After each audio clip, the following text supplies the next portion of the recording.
Mike Harrington at Highmark Stadium. What are we doing here? Well, there's building across the street for the Buffalo Bills, and the Buffalo Sabres are building their roster again this weekend.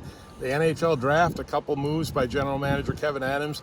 I'm joined by Sabres beat writer Rachel Lenzi, and after 8 more picks on Saturday, the Sabres certainly decided they were going to get right-handed, they were going to get tougher, they were going to get physical. Rachel, tell me your thoughts on what you heard from Kevin Adams and what you saw in these picks. The thing that stood out the most about this draft class, again, from this first 3 to 4 picks, Radim Murtka, in particular, size, toughness, grit. These guys are going to come in prepared, developed. They're not going to be pushed around. Tell me this now, when you look at the Sabres going for defensemen, going to try to continue to augment that pipeline, in a situation where most of the picks recently on the high end have been forwards, how significant is it that they're going for a lot of defensemen when you don't necessarily pick for position in a draft? It's interesting because one of the things when you look at the organization's depth or lack thereof, there was a dearth of right-handed defensemen. Again, with size and toughness, Murka's 6'6". David Bedkowski, 6'4", a guy who plays at the physical edge as well.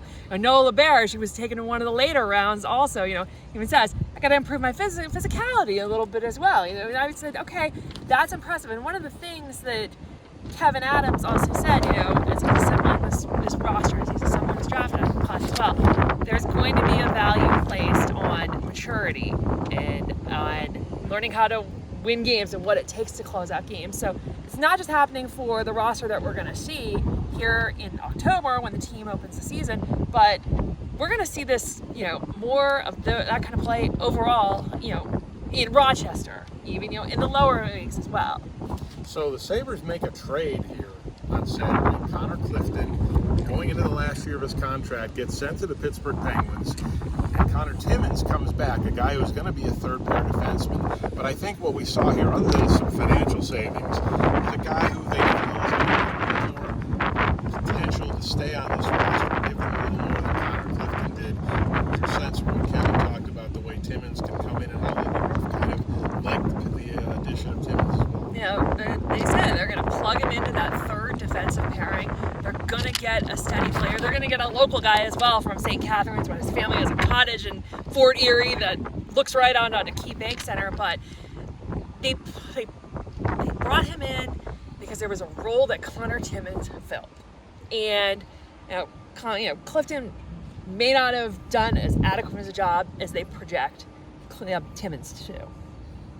The Sabres are going to start development camp on Monday at Lecom Harbor Center.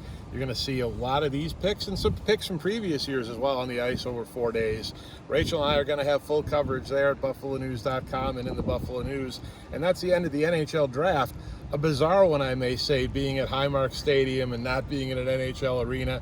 But 9 more new players in the Sabres organization. So this is Mike Harrington for Rachel Lenzi reporting from Orchard Park.